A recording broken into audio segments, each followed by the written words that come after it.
One wrote to me after my series of pieces, "The '79 revolution remains the most traumatic moment in the lives of generations of Iranians. We're dispersed around the world, aging in exile and isolation, children separated from parents and grandparents by oceans, and the tyranny of visa requirements. But despite the personal loss and sometimes daily heartache, how do I answer my kids when they ask me, why doesn't America like Iran? Despite all this, many of us recognize that the Iran depicted in the US is a far cry from the reality of the country, even under the mullahs.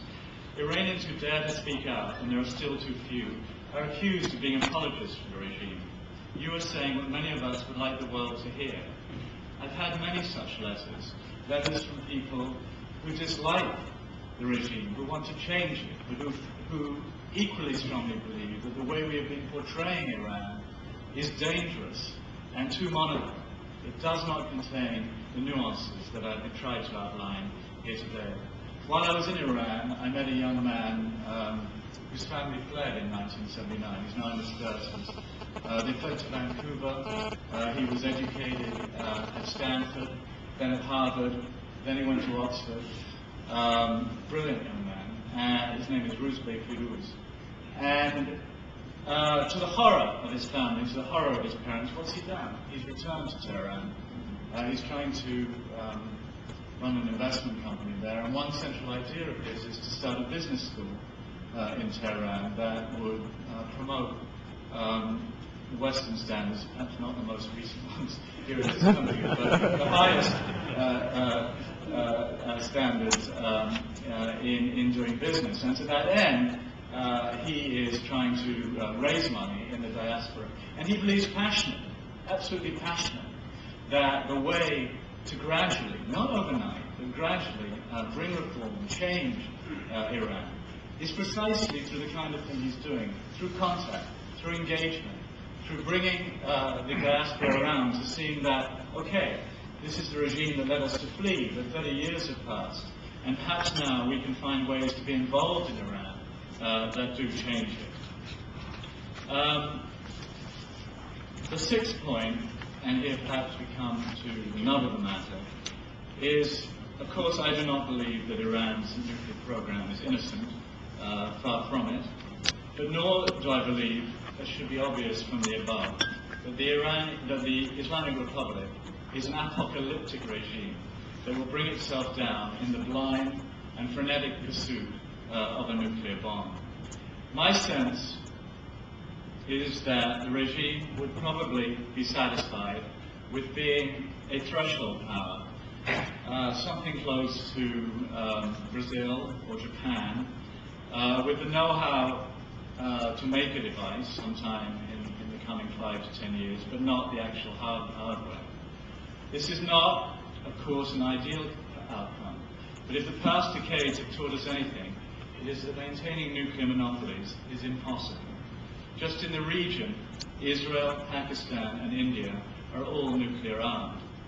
The best proposal I've seen, in the sense that it might actually be feasible, is the one that's been put forward by former Ambassador to the United Nations Thomas Pickering, among others, and that is of an international consortium in Iran that will control and strictly monitor the fuel cycle to ensure that none of it is diverted toward military ends. Certainly, that is far better than war with Iran, which I believe would be a disaster not only for the United States, which would then, in the condition that we all know the country finds itself in today, be at war from the western border of Iraq, right across Iran to the eastern border of Afghanistan, at war not only with Arabs, but also with Persians, at war across the vast arc of the Middle East, at a moment when our new president is trying, and I believe he may make an important speech in Turkey in this regard, to redefine our troubled relations with the Muslim world. A disaster also for Israel, which would find itself at war, once again, not only with Arabs, but with Persia, a country that for many decades after Israel's foundation, it found ways to work with, even if there was no de jure recognition between the two countries. There was de facto recognition, and there was an Israeli presence in Tehran. For Israel, in its current situation, with all its agonized self-questioning, to find itself in military conflict with Iran would, I believe, be an absolute disaster. We have, to conclude, to treat Iran, I think, within a broad attempt to redefine our policies in the Middle East. With this bold Nouroz message to Iran, I think the President has made an important start. He's said, in effect, that we are not seeking regime change. He twice used the formulation, the Islamic Republic of Iran, which had not been used previously. And he said that the threats are not the way to move forward, which to me shelves, at least for now, the military option. We're in the process of an elaborate review, which I hope could lead to new ways of looking at terrorism, at Hamas and Hezbollah, which are now deeply rooted political movements in both Lebanon and Gaza, as well as having their military wings. It's important, I think, to find ways to coax the more moderate elements of these movements into conversations without which no Middle East peace can occur. And clearly Iran has an important role to play in that, and the more we engage with Iran, the more potential there is to find areas of agreement that would curtail over time and stop Iran's military support for these movements. Let me conclude by saying that I've been quite shocked by the vehemence of the denunciations of what I've written about Iran. There have been calls out, I mean, the blogosphere has everything in it, and nobody should pay perhaps too much attention, but there have been calls for me to be silenced, to be fired, to be, I don't know what. You know, I think we've learned over the past 8 years that it's easy to demonize a country, and it's easy for that demonization to lead to policies that prove disastrous for this country. What's very important on Iran, and look, I have no monopoly on the truth, I'm sure I'm wrong about many things, but let's have an open, clear, no-holds-barred debate about this country before we move forward in our policy. When I wrote of the 25,000-strong Jewish community in Iran, said it was the largest Jewish community in the Muslim Middle East, I said that those Jews that I spoke to in Iran, respecting the red lines that everybody else has to respect, were leading normal lives. The outcry was extraordinary, and I went to Los Angeles to talk to and confront some of the Iranian Jews in exile in Los Angeles who were enraged over that. I think these debates are important. We didn't resolve anything, but at least we aired our differences. Talleyrand, the great French diplomat, once commented of a disastrous decision, "It was worse than a crime, it was a mistake." What we have to avoid with respect to Iran is a mistake. Thank you.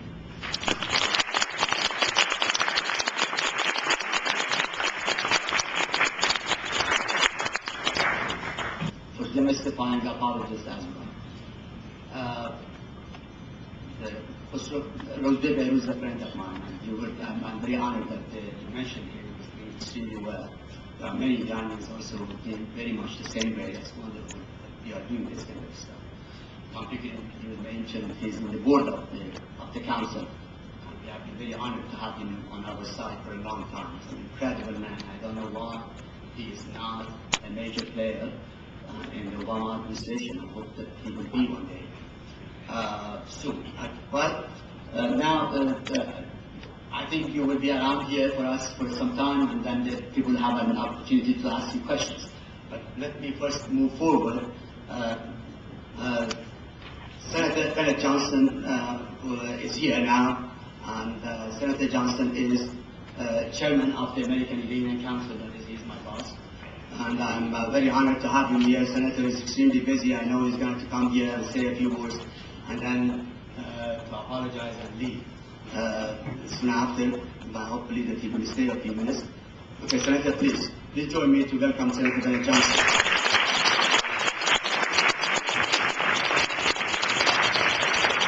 Senator Johnson was a senator of Louisiana for 25 years or so.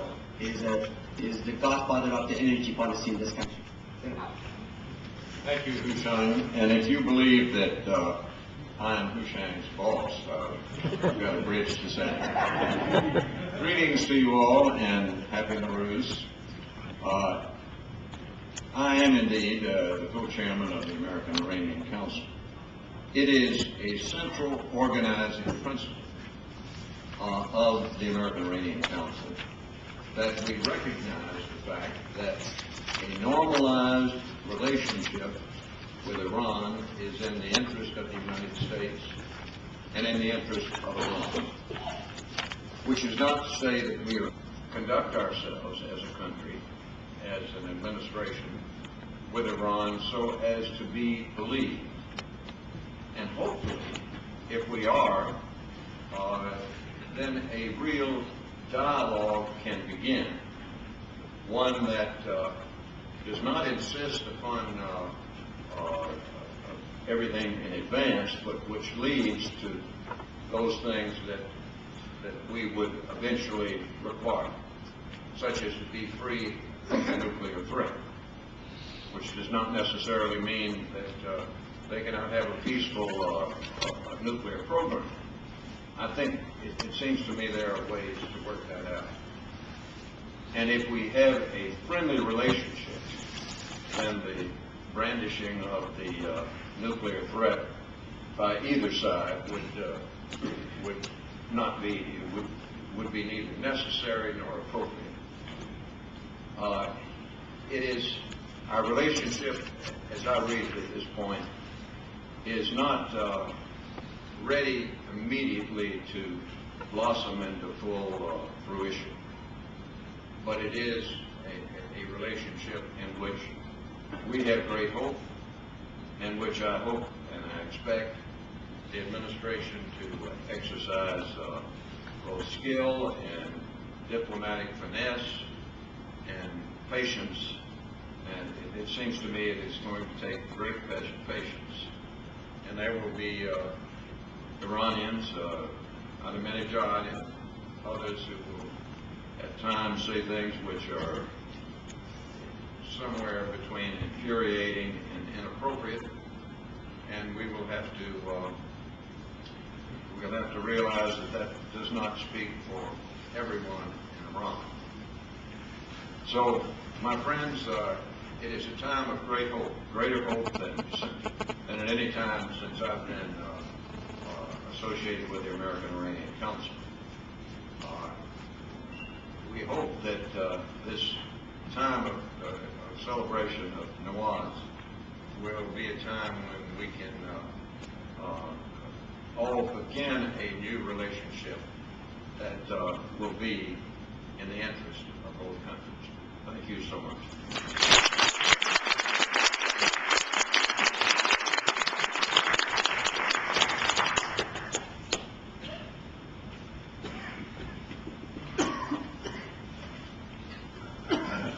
Thank you, Senator Johnson. It's great to have you here and speak in the language you did. Senator Johnson visited Iran some years ago, and I hope that you enjoyed, and I know that you did. Right, I'm honored to present our next speaker, and that's Dr. Fatima Harirachi. Many of us who have followed Iranian reformist parliament in the old days, I think it was a century ago, that we know Fatima well. Dr. Harirachi was a representative of that parliament from the reformist party, and she was probably the most outspoken member of that parliament, and ended up at the end to pay for it, as is the case when you are too outspoken in Iran. and I believe she resigned in 2004, protesting the anti-war policies or measures that were in place or were taken. And she was sentenced before that to 10 months in prison, but she escaped the country and she joined us here. I don't know, she did not escape, but she actually didn't serve that. For whatever reason, it was a magic, but she ended up here. She is at the moment with the MIT Center for International Studies as a visiting scholar. I'm honored to introduce and present Dr. Fatima Haila to my good partner.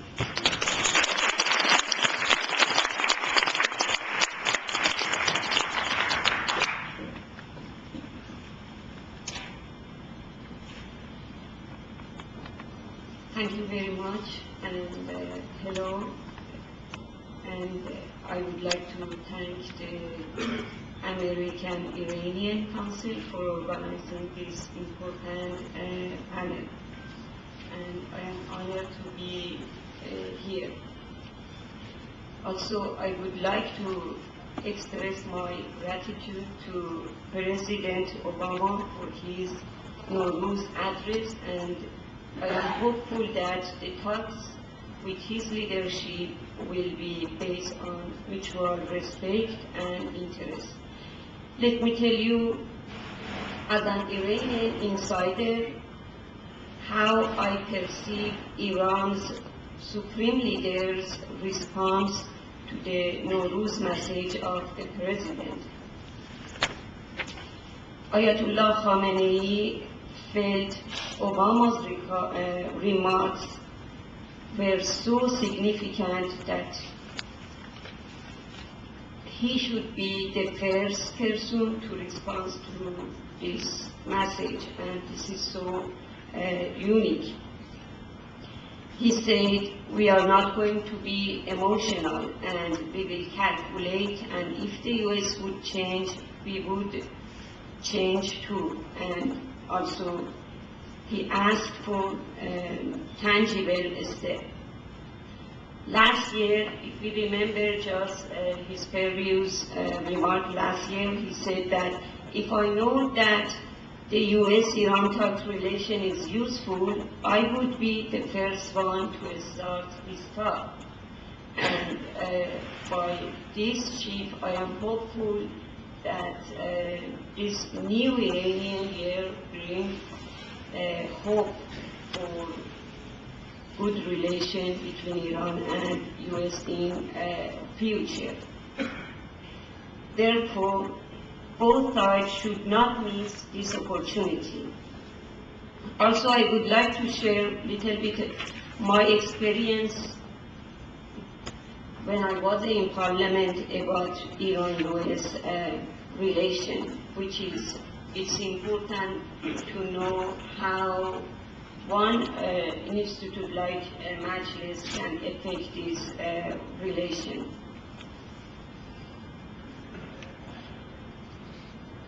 In 2000, Iran's political power, excluding parliament and administration branch, were against any negotiation with the US as long as the Iranian presidency and cabinet was in the hand of Khatami and the reformists.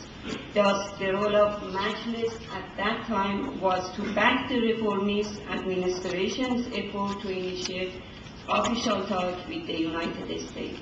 The strategy of the Majlis was to support the administration in its effort to engage the US and its allies over issues with Afghanistan, supporting its interim government due to Iran's national interest in peace and security on its eastern border.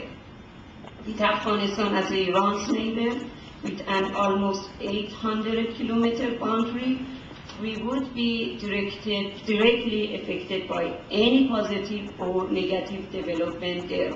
So, of course, Iran wanted to be engaged in enabling Afghanistan to have a peaceful and prosperous future. During the months following the events of 9/11, again, this is the second fact, the Majlis had condemned the terrorist action in the United States many times.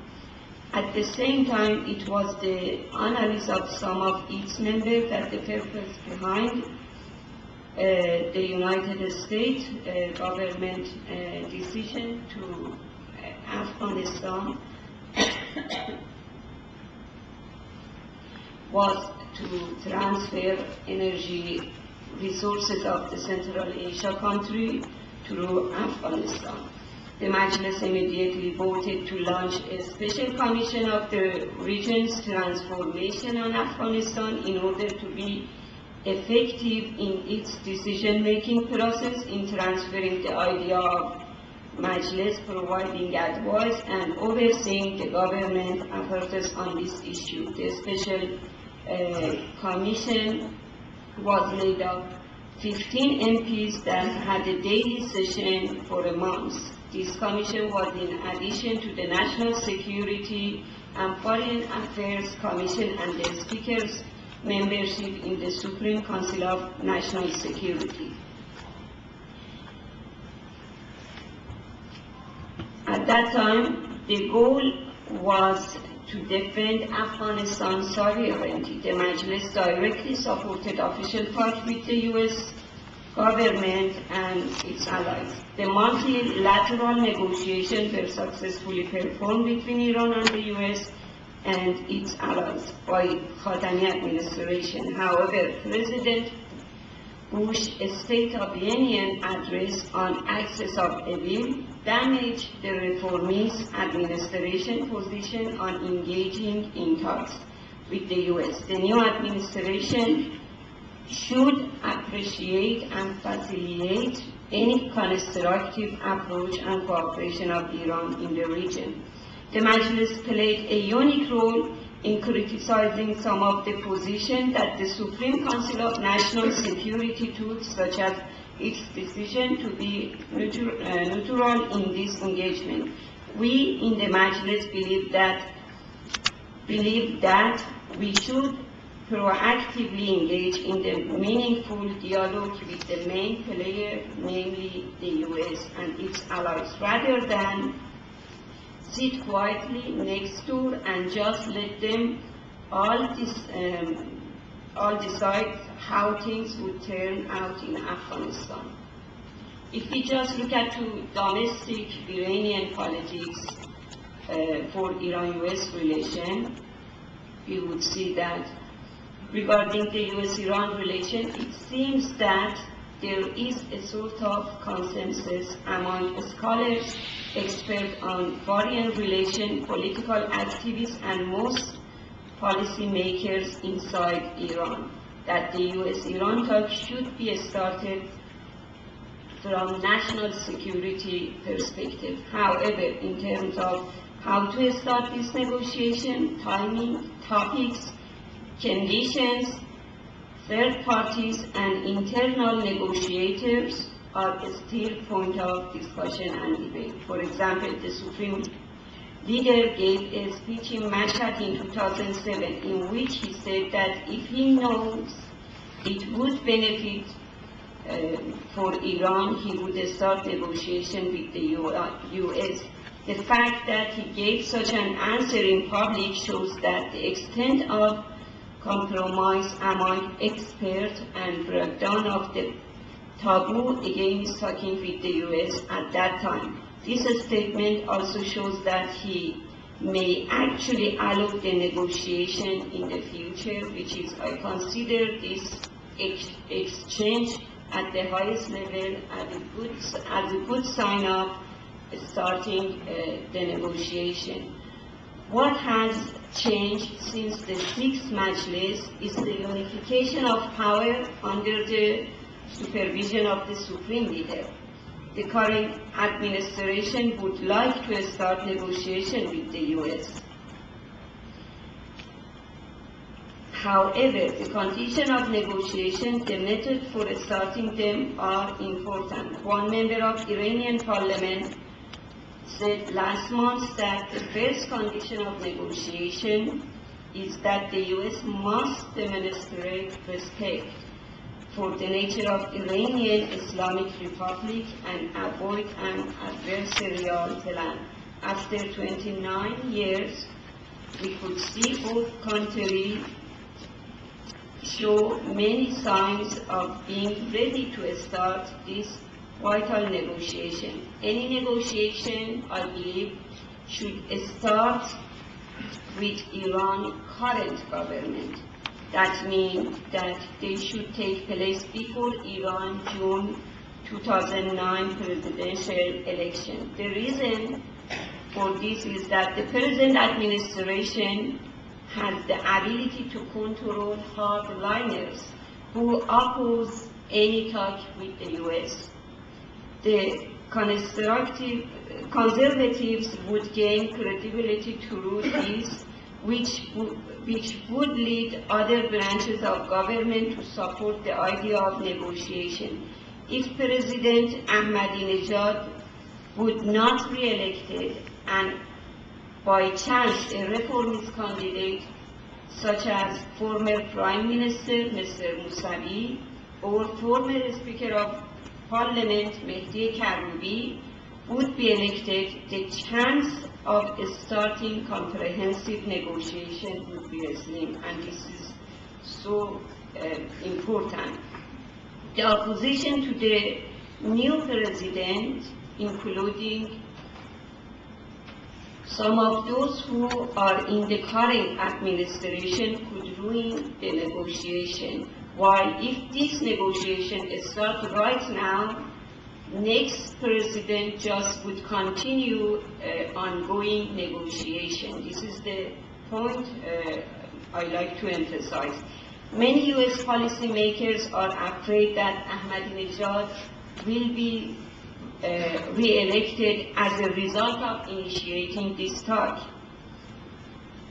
Even if the talk were to begin now, it would not significantly increase Ahmadinejad's chance of re-election due to internal and economic problems resulting from his mismanagement. And the second important aspect of the last week's Supreme Leader's talk was he exactly said, some people interpret my general support for the government as supporting Ahmadinejad because he would be re-elected. I am not endorsing Ahmadinejad, and this is so important, and I think by this talk I would say that I don't want to be taped and reported. I would say that even the Supreme Leader undermined Ahmadinejad's position for re-election. After this talk, if you just look at the Iranian website, you will see that some conservatives now shifting towards oligarch instead of working on Ahmadinejad. And so I consider his last speech as an important speech from these two perspective issue. Also, to reply to this concern about possible re-election of Ahmadinejad, I would like to say that it is appropriate to initiate direct official contact between Iran and the U.S. at the parliamentary level prior to the election. After the election, June election, official talk could continue at the cabinet level according to the standard governmental protocol. My reason for supporting initiating negotiation between two parliaments are followed here. First, the talk between the U.S. government and Iran parliament will not give any credit to Ahmadinejad.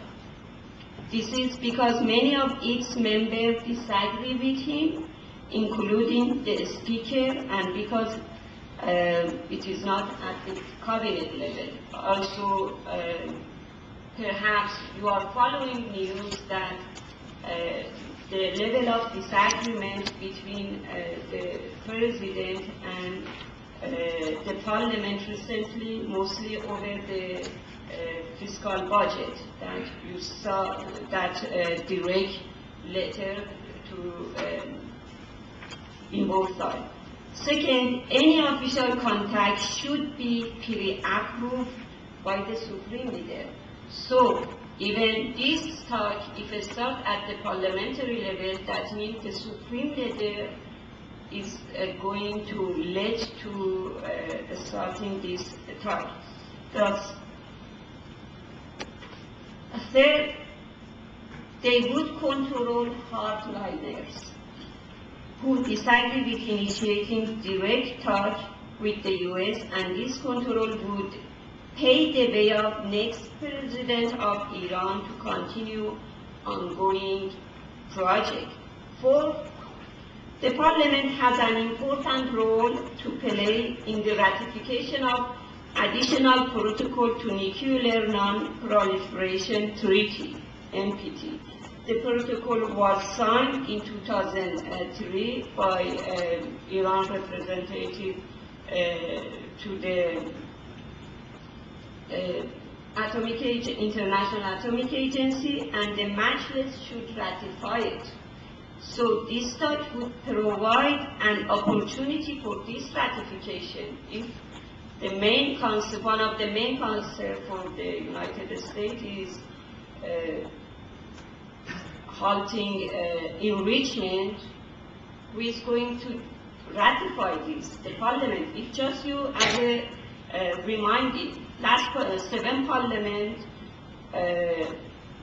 said we are not going to ratify. Also, they posed new bill for, setting back regarding this issue. 5. The parliamentary talks would be powerful and unique to the particular position of the current speaker, who is a former head of nuclear negotiators, a son of a Grand Ayatollah, and also his unique role as a representative of City of Qom. That means he has the ability to negotiate with clergy regarding why talks between Iran and US should be started and going well. And also he is a member of the National Security, Supreme Council National Security. And because of his ability to handle internal negotiation with other institutions.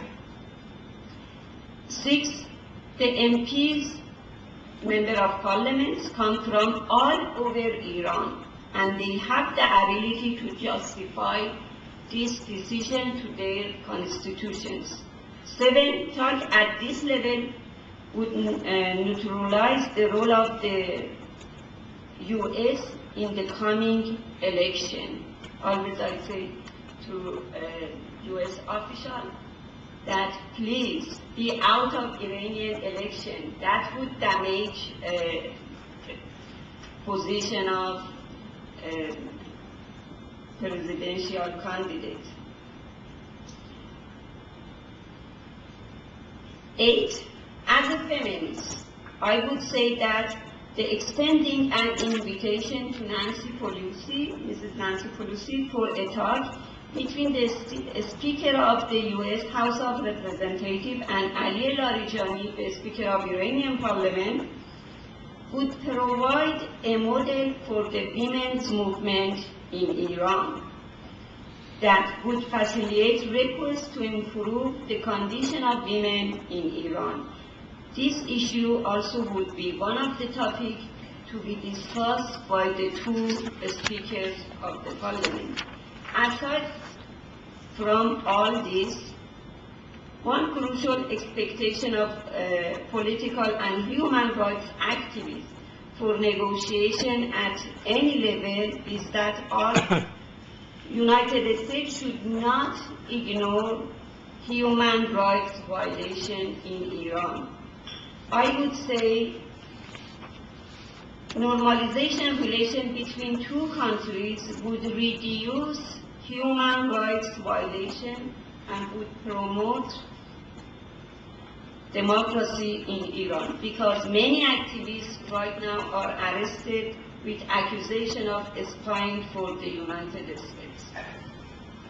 Lastly, recently many analysts believe that the US government should talk directly with the Supreme Leader of Iran. Although the Supreme Leader has ultimate power in Iran, one should not ignore that ignore the dynamic of power inside Iran. The significant question is whether the leader makes decisions completely on his own or whether he is affected by others, and if so, who they are. One important example of differences Iranian approach to nuclear talks would demonstrate the weight of other groups in the Iranian political structure. There have been two different Iranian approaches to the nuclear talks. During the Khatami presidency, the focus was on building trust and cooperation with the West, while the approach during the Ahmadinejad era was totally different in that it eradicated hostility and project an unwillingness to deal with the West. The question is how those who say that the US should talk directly with the Supreme Leader of Iran justify these differences between these two periods of time. So just we should consider those dynamics, consider all institutes in Iran. Each political camp within the Iranian structures has power and influences, as do other stakeholders. Ignoring this dynamic of power would hurt the success of the negotiation. Therefore, these talks should consider this complexity and should engage all parties directly and indirectly. The United States should start talks by treating Iran as an equal partner in negotiation without humiliating Iran or addressing it in a condensing manner. Thank you very much for your time.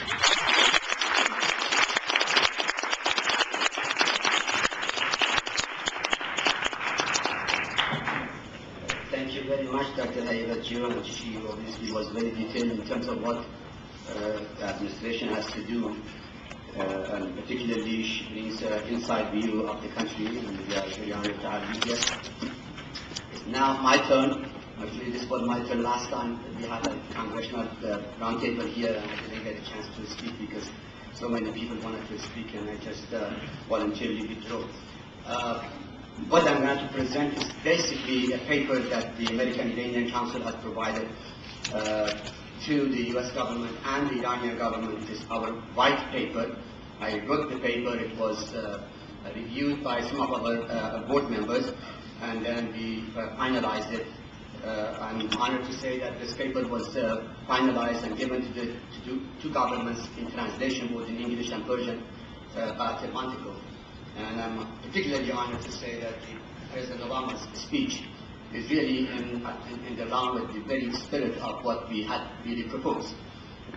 The paper is on the AIC website, and I ask everybody to please take a look at the paper. Both the English version and the Persian version are on the same side. Now, President Obama's New Year message last year, as you all agree, masterfully blended politics with culture to construct an historic icebreaker. He unequivocally praised the great Iranian civilization and bestowed recognition to, quote-unquote, the Islamic Republic, therefore eliminating the regime change policy of the later years of the Bush administration. Departing from the previous policy, also, the President correctly addressed the Iranian people and their leaders, implying that he is ready to work with any and all Islamic leaders, irrespective of their ideology or political lines. He also removed the use of force, quote-unquote, options, and offered Iran an honest, mutually respectful, constructive diplomacy. That's one thing. Now, Ayatollah Ali Khamenei, the supreme leader, responded very quickly, and to my surprise, very quickly, and I believe that the speech had gone to Iran beforehand. Iran had seen the speech. Again, this is a theory. I'm not going to claim here that I was the one who did anything. But the speech certainly, I believe, had been seen by Iran, and that was the way to do, because I believe the policy setting between US and Iran has to be interactive. Unfortunately, the US has always made a policy and had asked Iran to implement. I think the things are going to change, and has changed with this particular speech. It has already become interactive. The good news is that the Ayatollah did not reject the offer, and not only did not reject, but he also said, please move a little bit further, and we are now waiting for action. Now, let me impress upon you today a very interesting view, I think, that has not been shared with in the community that we are a part of, that is the Iranian-American relations community. And that is that I think it will take more than words, even practical actions, to engage Iran for normal diplomatic relations with the United States of America. The President obviously correctly removed war and offered peace to Iran. But he should have also removed the status quo of neither war nor peace from the table. Remember, as we speak, on the table for Iran are two options: peace and the status quo. The no war, no peace status quo. That after months of shuttling between Tehran and Washington in the last 12 months, talking to leaders, religious and otherwise, as well as civil society people, I have concluded that so long as the Islamic Republic can sustain the neither war nor peace status quo with the United States of America, it will not normalize relations. Well, there is obvious reason for that. War obviously would destroy the country, but peace with the United States is also considered an anathema to the Islamic regime, that is the Nizam. The most important concern of the system is the Nizam.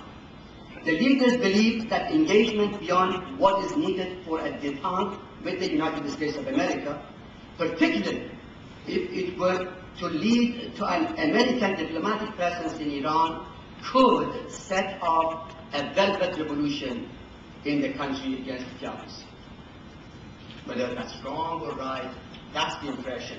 And I think the impression was given to the regime because of the years of hostility toward them and the regime change policy, and the fact that Iran does live, as we speak, in a very dangerous security military environment. In fact, sustaining the status quo of neither war nor peace has been the key strategy and policy objective of Tehran vis-à-vis Washington for the last 3 decades. What most do not recognize or realize, including Iran's arch-enemies in Israel and the Arab world, is that this condition has served the Islamic Republic surprisingly well. With a few exceptions, the neither war nor peace status quo has also been cautiously guarded by the United States. Washington's war option with Iran were unrealistic, while its peace options were adamantly opposed by Israel. Indeed, Israel's hostility to peace with Iran and resolve for the use of force has undermined its security first and foremost. With neither war nor peace, the default setting, the Iranian Islamic radicals have become entrenched in power, behave as they please, flout human rights, enrich uranium, support anti-Israeli forces, and fan anti-Americanism. So, by definition, Iran's best option, neither war nor peace, is actually Israel's worst option and America's as well. Israel must realize that its option for use of force is not viable with the election of anti-war president, Mr. Obama, a war-weary American public, an economy deep in crisis, and a military and willing to fight.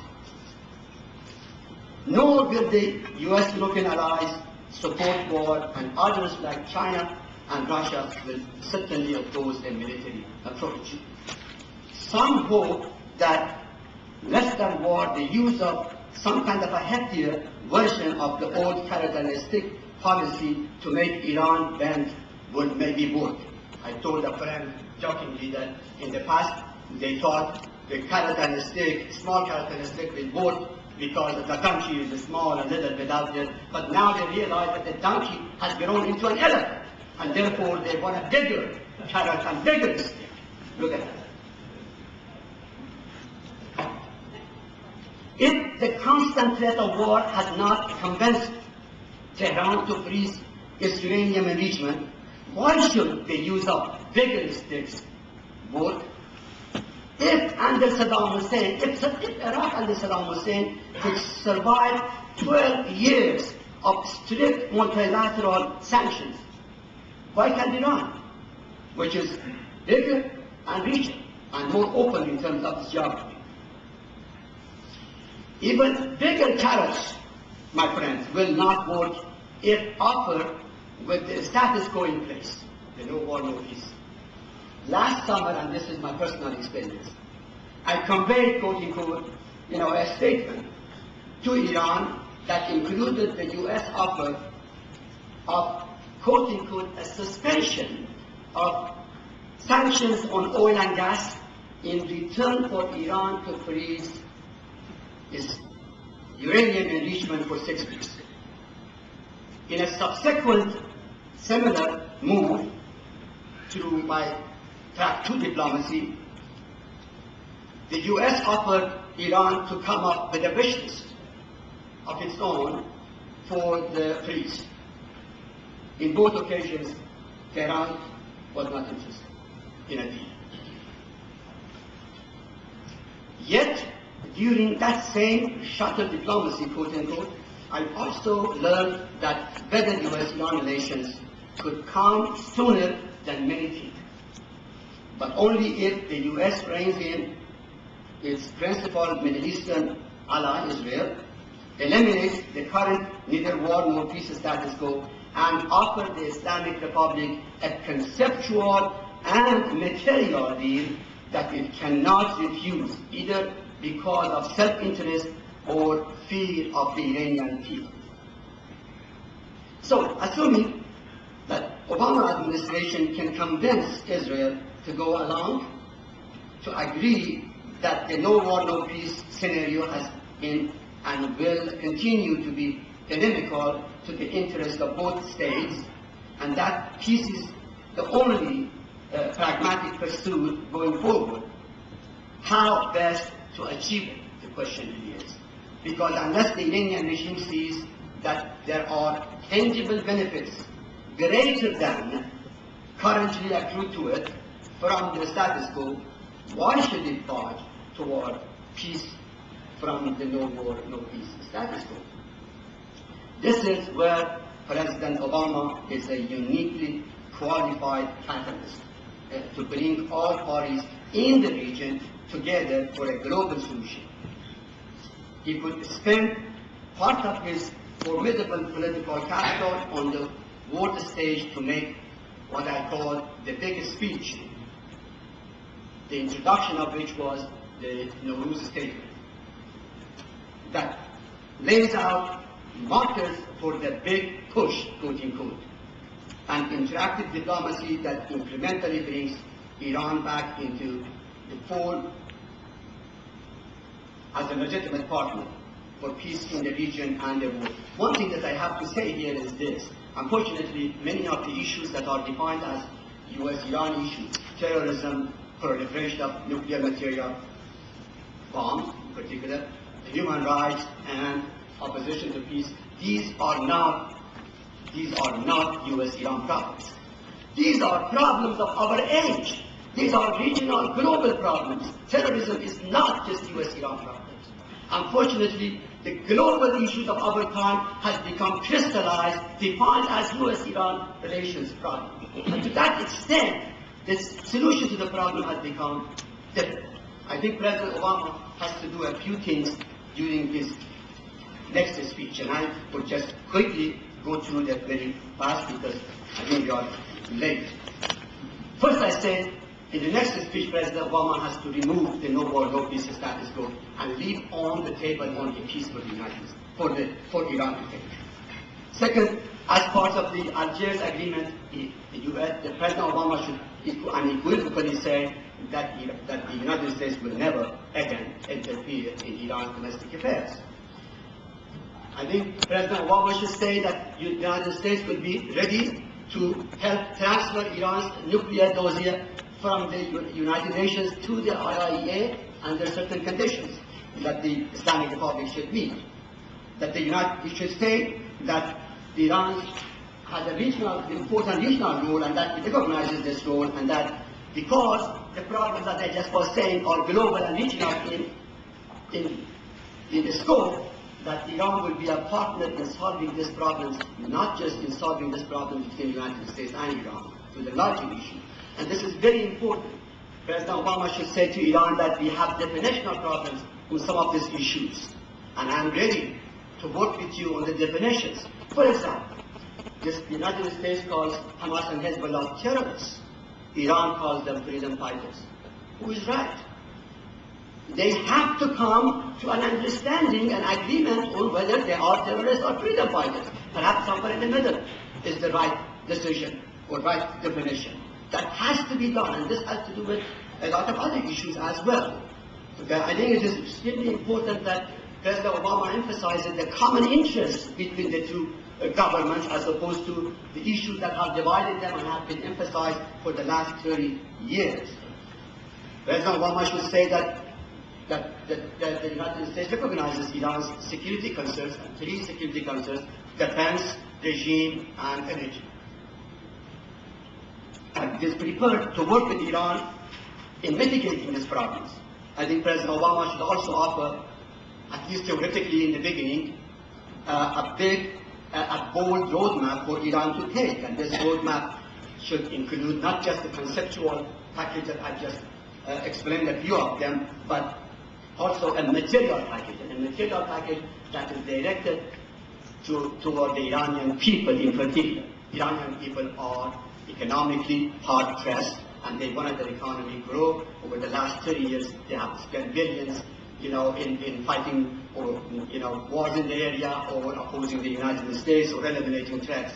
The time has come for them to put those assets and those money in their own business, in their own life. I think President Obama should give them a package that will attract the Iranians, not just the regime, and that this is extremely important. As long as the Islamic Republic does not feel pressure from the public, it's going to stay with no war, no peace status quo, even if the United States was to remove it.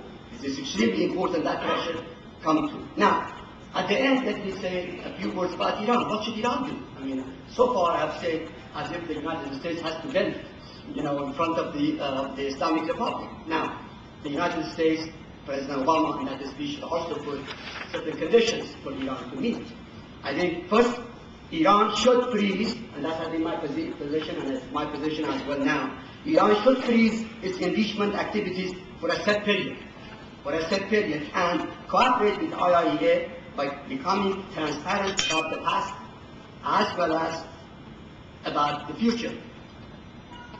Iran must also ratify the IAEA additional protocol, okay, and accept intrusive monitoring. In fact, it is doing to some extent, and it should continue in that line. Second, Iran should stop its practical as opposed to its verbal opposition to Israeli existence, which is a reality after all, and to the Middle East peace process, and accept the removal of all non-humanitarian and non-spiritual support for the anti-Israeli and anti-American groups in the region. Iran must also officially endorse proposals for a two-state solution. After all, a two-state solution to Arab-Israeli conflict is accepted by the Arab League and the Islamic Conference Organization that Iran is a member.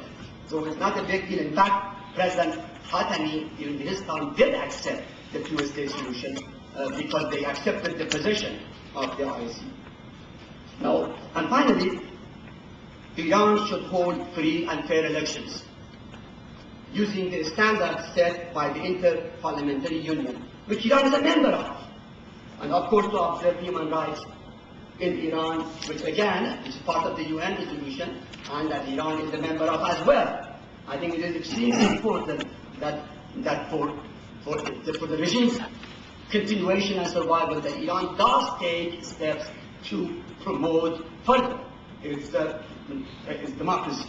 In fact, I have to say also, to be fair to the Islamic Republic, I think except for Israel and Turkey, Iran is one of the most democratic countries, again, relatively speaking, I said, in the region. And the good news for Iran is that except for this too, there is no democracy. So when we say relatively the most democratic state, not very much. But let me end by saying this. I believe the time has come for the United States and Iran to normalize relations. But I believe words and even actions will not work unless the no peace, no war status quo that has crippled this nation for 30 years is removed, and that Iran is given a grand material and conceptual deal that neither regime nor the Iranian people can refuse. And finally, I think it is time that Iran also listens to the international community, to the American concern, the Israeli concern, the Arab concerns, and offers the United States the deal that would address some of the concerns that are raised in the region vis-a-vis the Islamic Republic. Thank you very much.